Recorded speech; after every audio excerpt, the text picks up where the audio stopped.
Good morning, it's Sandra here, and I'm up lovely and early to watch the sunrise. Almost looks a bit Africa-esque, doesn't it there? And I was just thinking about my trip last year to Malawi, which was an extraordinary, wonderful experience, and just magical to get up early. I'm definitely an early bird. I love waking early and being out. I'm here in the wood, and it's gorgeous, absolutely glorious.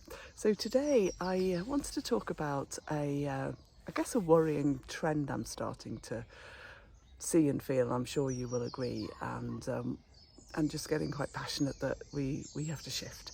So we ran a program this week for our members around engagement, and really important, isn't it, as a leader, to know how to engage our teams, how to engage those around us, because as leaders we need to be showing up as our best selves, and we want to inspire those around us. We want to engage people behind us, because the pace of change in the world is extraordinary. You know, that sort of agile working, and we can't keep up anymore with the amount of data that's being thrust at us, and the change and the technological advancements and so on. So as leaders, we don't have the answers anymore. For everything, obviously, and we need a team around us, and a peer team, who are inspired, motivated, aligned. It's not all about being, just super nice all the time. It's not that. It's about, how do you really tap into the values, the motivations, the drivers? Do you know your people inside out? I've got a lovely framework all about knowing your employees. Ask, maybe 15 to 20 questions about things that you could get to know about those that you work with. Because what we're finding, and certainly from the group this week, is that our members are under a lot of pressure. There seems to be a relentlessness about working at the moment, and yes, the rising cost prices and the crisis in supply chains, and I mean, we can list them, we can go on and on, can't we? And it can be quite depressing, but it seems to be driving more of a very, very strong head-based leadership. So we're in meetings all day long. We are focused on solving problem after problem, crisis after crisis. We are having to produce plans, strategies, accountabilities, and of course we do need this stuff, but this is not what's going to shift the hearts and minds of the people who work with us. And one of the key messages that came through was, well, where do we get the time to do this? It's all very well and good, but we don't get the time, you know. And for me, it's kind of it is what you should spend your time on. It's the heart-based stuff. It's talking to people and understanding who they are as human beings here on this planet.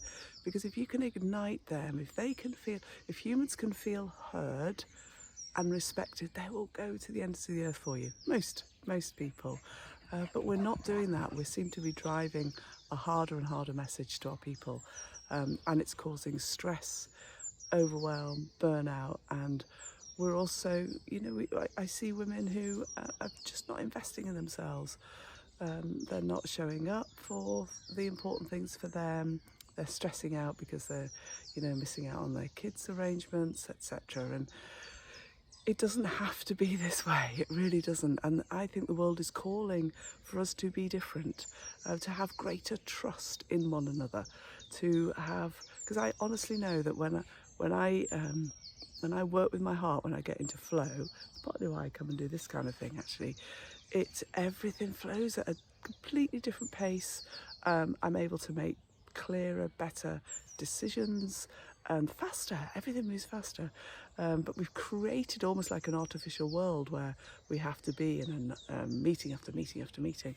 And I'm going to challenge you to break that mold and look at those meetings you've got in your diary and go, what's the value I am having? And what's the value we collectively are having? What needs to be said together that can't be said in a different forum? Because we've got to free up the time. I'm finding people are not even breathing, let alone thinking. The lack of thinking space for us to connect to what's important, to really sit back. It's astonishing, the way the world is going, and the current expectations of leaders. So there is another way. There absolutely is. As I say, people long to be heard, long to be respected. Another programme I'm on, you know me, Mrs. Learning Junkie, is all about healing trauma. And it's been it's been quite intense, but super powerful. And the messages around how all of us, every one of us, wants to be heard at a heart level, not just a what are you thinking level. So that's my encouragement today. This glorious weekend I think we have coming up. Think about some people in your life and think about how you could get to know them more.